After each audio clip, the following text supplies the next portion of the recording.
1000 గొంతులు 1,00,000 డప్పులు. హైదరాబాద్లో జరగనున్న 1,00,000 డప్పులు 1000 గొంతుల కార్యక్రమం ప్రపంచంలోనే అతిపెద్ద సాంస్కృతిక ఉద్యమాన్ని గౌరవనీయ శ్రీ మందకృష్ణ మాదిగ గారి సారథ్యంలో నిర్వహిస్తున్న చారిత్రాత్మక సాంస్కృతిక ఉద్యమంగా అభివర్ణిస్తున్నారు విశ్లేషకులు. తెలంగాణ, ఆంధ్రప్రదేశ్ అత్యవసరంగా ఎంఆర్పిఎస్, ఎంఎస్పి, ఎంఏఎఫ్ మరియు అనుబంధ సంఘాల నాయకులతో సమావేశాలు జరుపుతున్నారు. అన్ని స్థాయిల్లోని కార్యకర్తలు ఈ కార్యక్రమాన్ని విజయవంతం చేయాలని రాష్ట్ర, జిల్లా నాయకులకు పిలుపునిచ్చినట్లుగా సమాచారం.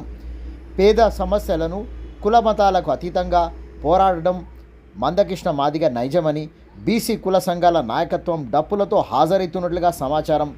తెలంగాణ రాష్ట్ర బీసీ కుల సంఘాలు పేదరికంలో మగ్గుతున్న వారికి రిజర్వేషన్లను దేశ పౌరులకు రాజ్యాంగం అవకాశం కల్పిస్తున్నా రిజర్వేషన్లు వారికి చెందకుండా పోతున్న విషయం శోచనీయమని బీసీ కుల సంఘాల నాయకులు ఆవేదన పడుతున్నారు. వారి జీవితాల్లో వెలుగులు నింపాలని బీసీ కుల సంఘాల నాయకులు రాష్ట్ర, కేంద్ర ప్రభుత్వాలు పేదరికంలో మగ్గుతున్న వారిని వర్గీకరణ అమలు చేసి ఆదుకునే చర్యలు వెంటనే తీసుకోవాలని కోరుతున్నారు.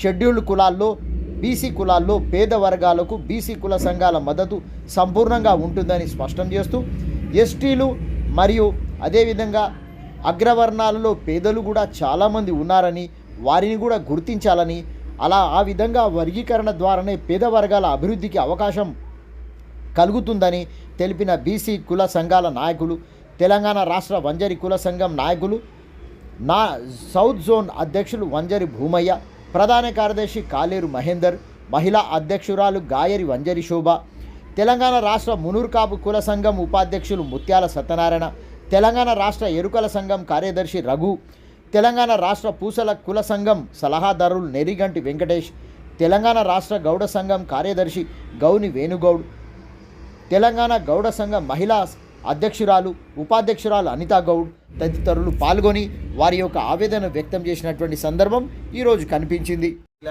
నేను బీసీ క్యారెట్ మీద, ఎస్టీ క్యారెట్ మీద, ఎస్సీ క్యారెట్ మీద ఏదైనా ప్రభుత్వ పథకమే కానీ వాళ్ళు చెందే విధానం ఉండొద్దు. వాళ్ళు నిజంగా ఎంత వెనుకబడి ఉన్నారు, వాళ్ళ ఆర్థికంగా ఎంత ఇబ్బందులు ఉన్నారు, వాళ్ళ వంశపర్యంగా ప్రభుత్వ ఉద్యోగాలు ఉన్నారా, నేను ఇంత ఉద్యోగం లేదు, నా తండ్రికి ఉద్యోగం లేదు, నా కొడుకు ఉద్యోగం లేదు, ఉండడానికి సొంత ఇల్లు లేదు, ఇటువంటివి కూడా గమనించుకొని ఆ వర్గీకరణలో ఆ కులాల పేరును పట్టుకొని వాళ్ళని నిజంగా విచారణ చేసి ఎంక్వైరీ చేసి అటువంటి వాళ్ళకి ప్రభుత్వ పథకాలు అందేటట్టు వాళ్ళని కూడా అభివృద్ధి చెందేటట్టు ఉంటే బాగుంటుందని అభిప్రాయం. మాదిగ గారు ఈ యొక్క ఎస్సీ వర్గీకరణ ఏబిసిడి అని వర్గీకరణకు చేసినందుకు ఆయనకు ఎంతో ఆ యొక్క కులము రుణపడి ఉన్నది. ఎందుకంటే ఎస్సీ, బీసీ, ఏబిసి డి గ్రూపులుగా విభజించి కారణం ఏంటంటే అందరికీ సమన్వయం జరగాలి. అంటే ఇన్ని రోజులు మాదిగా మామూలుగా వేరే కులస్తులు కూడా ఉన్నారు, అలా 55, 56 కులాల వారికి సమన్వయం జరుగుతలేదనే ఉద్దేశంతో ఈ ఏబిసిడి అనే గ్రూపును మన మందకృష్ణ మాదిగ గారు తీసుకొచ్చారు. కావున ఆయనకు మన కుల సంఘం అంటే వీడికి వచ్చిన కుల పెద్దలందరి సహకారం ఉంటుంది. ఆయన చేసే ఉద్దేశం మంచిది కాబట్టి మేము కూడా అందరము ఆయనకు సహకరిస్తూ ఈ యొక్క వర్గీకరణను ముందుకు తీసుకోవాలి.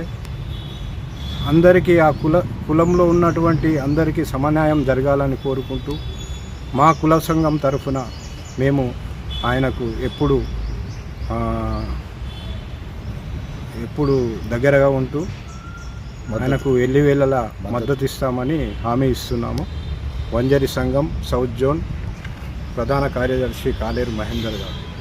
అయితే ఇప్పుడు ఏదైతే మనం ఇక్కడ సమావేశం జరుపుకుంటున్నామో అయితే ఎస్సీ వర్గీకరణ అనేది చాలా సంవత్సరాల నుంచి, కనీసం 30 సంవత్సరాల నుంచి మందకృష్ణ మాదిగ అన్నగారు నిర్వీర్యంగా ఎంతో అన్ని పార్టీలతోని ఇప్పుడున్న ముఖ్యమంత్రులతోని తెలంగాణ ఏర్పడిన తర్వాత ఏర్పడక ముందు కూడా ఆయన ఎన్నో ఉద్యమాలు చేసిండు. ఆ ఉద్యమాలు చేసిన ఫలితమే ఇప్పుడు ఇంత ఎస్సీ వర్గీకరణ అనేది కూడా ఇప్పుడు స్టార్ట్ అయింది. ఇంతకుముందు లేకుండే, గతంలో లేకుండే ఎస్సీలు ఇట్లా బీసీలు అనేది సపరేట్ లేకుండే. అయితే గతంలో ఏమన్నారంటే ఈ ఎస్సీలు ఏందయ్యా ఆల్రెడీ వాళ్ళకి రిజర్వేషన్ ఉన్నాయి ఇంకెందుకు అన్నారు అంటే అందులో కొంతమందికి కొన్ని కులాల వరకే వాళ్ళకు న్యాయం జరుగుతుంది, అన్ని కులాల వరకు న్యాయం జరగలేదు. కాబట్టి ఎస్సీ వర్గీకరణ చేయాలని మందకృష్ణ అన్న గారు అన్ని పార్టీలతోని, అన్ని కుల సంఘాలతోని, అదేవిధంగా అన్ని రాజకీయ నాయకులతోని కూడా ఆయన మాట్లాడడం జరిగింది.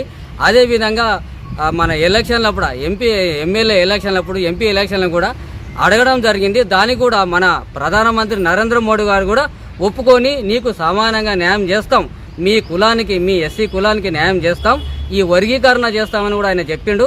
దాని ప్రకారమే చేయని కూడా సెంట్రల్ గవర్నమెంట్ రెడీ ఉన్నా కొన్ని అడ్డంకులు వస్తున్నాయి, కొందరు అడ్డంకులు సృష్టించనీగా కూడా ఉన్నారు. కాబట్టి అవన్నీ ఏం లేకుండా ఇప్పుడు కనీసం ఇప్పుడైనా సరే ఎస్సీ వర్గీకరణ చేస్తే మా అటువంటి బీసీ బిడ్డలు మాకు కూడా పరదల్లో మాకు కూడా ఈ వర్గీకరణ జరిగి మా కులాల కూడా చాలా మంది గరీబులు ఉన్నారు, వాళ్ళకు కూడా న్యాయం జరుగుతుందని నేను కోరుకుంటున్నా. అదేవిధంగా మందకృష్ణ అన్న గారు కూడా మేము ఎల్ల వేళలో ఎంబడి ఆయనకు సపోర్ట్ చేస్తామని కోరుకుంటున్నాం. Thank you. బీసీల జన ప్రాతిపదికన రిజర్వేషన్లు కల్పించాలని జాతీయ స్థాయిలో కూడా ఉద్యమాలు చేయడం జరుగుతూ ఉన్నది. మరి ఆర్ కృష్ణయ్య కానీ, మందకృష్ణ మాధవ్ ఈ విధంగా ఎస్సీలు ఎస్సీ అందరూ కలిసి పనిచేస్తూ ఉన్నారు. దాని తర్వాత బీసీలకు మాత్రం జన ప్రాతిపదికన చేస్తామని చెప్పి ఎలక్షన్ల ముందేమో రాజకీయ నాయకులు ఈ రిజర్వేషన్ ఇస్తాం, ఆ రిజర్వ్ ఇంత పర్సెంటేజ్ ఇస్తాం అంటున్నారు తప్ప ఎలక్షన్ తర్వాత మర్చిపోవడం జరుగుతుంది. ఆ విధంగా కాకుండా ఈసారైనా బీసీలకు ఎడ్యుకేషన్ విషయం కానీ, ఇన్కమ్ ట్యాక్స్ విషయంలో కానీ, దాని తర్వాత వాళ్ళకు ఉన్నటువంటి సామాజిక న్యాయం జరగాలని మరి బీసీలు కూడా ఉద్యమం చేస్తా ఉన్నాం. అందులో కూడా జాతీయ స్థాయిలో ఉద్యమం జరిగింది. రిజర్వేషన్లు మాత్రం బీసీలకు రిజర్వేషన్ మాత్రం ఎడ్యుకేషన్ విషయంలో ఎన్టీ రామారావు ఉన్నప్పుడు మాత్రం కొంతవరకు జరిగింది. ఇది దాదాపు ఎడ్యుకేషన్లో 1950 జరుగుతుందా కానీ పర్సెంట్ తక్కువ ఉంది. దాని తర్వాత ఉద్యోగాలు కూడా రిజర్వేషన్ బీసీలకు కల్పించాలని మేము ప్రతిపాదన చేస్తూ ఉన్నాం. చాలా వరకు అన్ని దాదాపు బీసీలలో దాదాపు 100-120 క్యాస్టులు ఉన్నాయి. కాబట్టి అందరికీ న్యాయం చేయాలి, కుల ప్రాతిపదిక మీద, జనాభా ప్రాతిపదిక మీద చేయాలని అంటున్నారు. మననే బీసీల జననం జరిగింది. మరి దాన్ని ఏం సంగతి చూడాలి. బీసీలకు మాత్రం చాలా అన్యాయం జరుగుతుంది. స్వాతంత్రం వచ్చిన పడుతుంది.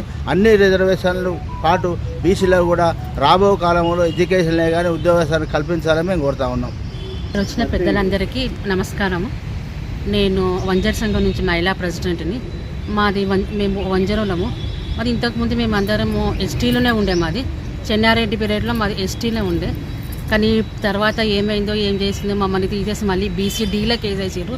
దానికోసం మా కులం నుంచి మేము చాలామంది పోరాటం చూపిస్తున్నాము, ఎస్టీలో కలపాలి చెయ్యాలి అని. అప్పుడు ఎస్టీలో చాలామంది జాబ్స్ పొందిరు. ఇప్పుడు మేము బీసీడీలు ఉండేప్పటికీ మాకు ఉద్యోగ అవకాశాలు అవి ఏవి లేకుండా ఉన్నాయి. ఎందుకంటే దేంట్లో రిజర్వేషన్ మాకు లేక చాలా బాధపడుతున్నాము. తిరిగి మా కులాన్ని కూడా ఎస్టీలో కలపాలి. దానికోసం ఇప్పుడు మందకృష్ణ గారు వాళ్ళు దానికి రిజర్వేషన్ కోసం చేస్తున్నారు. వాళ్ళు కూడా కొద్దిగా మాకు సహాయం చేసి మా కులానికి మద్దతు తెలిపి మమ్మల్ని కూడా ఎస్టీలో కలిపే ప్రయత్నంలో కొద్దిగా వాళ్ళ వంతు కృషి చేస్తే మా కులం తరపున కూడా వాళ్ళకి మేము ధన్యవాదాలు చెప్తాము. నా పేరు శోభ అండి. మందకృష్ణ మాది అన్నగారు చేస్తున్న ఉద్యమానికి దానికి మా కుల సంఘం తరపున కూడా మద్దతు ఉంటుంది. సౌత్ జోన్ సైదాబాద్ వంజర్ సంఘం నుంచి కూడా మాకందరికీ మేమందరం మద్దతు తెలుపుతున్నాము. మేము వంజర్ సంఘం మాదన్నపేట్ వంజర్ సంఘం తరఫున మాట్లాడుతున్నాను ప్రెసిడెంట్గా. మాకు మా వంజర్ కులాన్ని కూడా బీసీడీలో ఉంది. మాకు ఏం న్యాయం జరగట్లేదు.